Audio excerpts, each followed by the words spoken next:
Moi, je suis né dans les années 70, je vois qu'il y a quand même pas mal de choses et le monde en lui-même a de moins en moins de ressources, on court de plus en plus.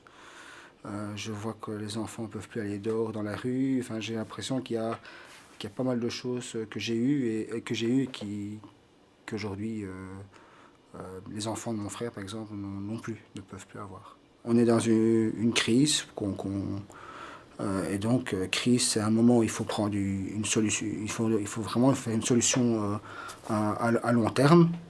De mettre, voilà, il y a énormément d'enjeux, que ce soit économiques, des enjeux de climat, de tous ces problèmes.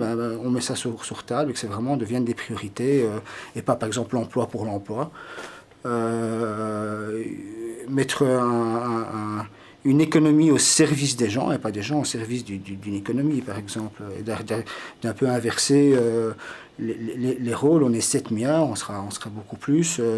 Il y a 1 milliard de gens qui crèvent la faim, il y a 20% ou 40% de déchets qu'on brûle. Enfin, il y a quand même quelque chose qu'il faut arriver à réguler et mettre des moyens là-dedans. Ça fait quand même 30 ou voire 40 ans que des gens disent ce qui va arriver et qui arrive maintenant et ça fait 30 ans que finalement on a perdu du temps et que c'est ben voilà il faut aujourd'hui faire des choses dans la direction d'un monde périn et pas d'un monde d'économie avec des riches et des pauvres, des très riches et des très pauvres. Si, parce que moi j'ai l'impression que les politiciens sont sur une autre planète et que le discours franchement on voit pas vraiment la même chose, mais d'être de plus être en concertation avec les citoyens, donc et d'arriver à faire des choses avec eux et pas sans eux et voire contre eux.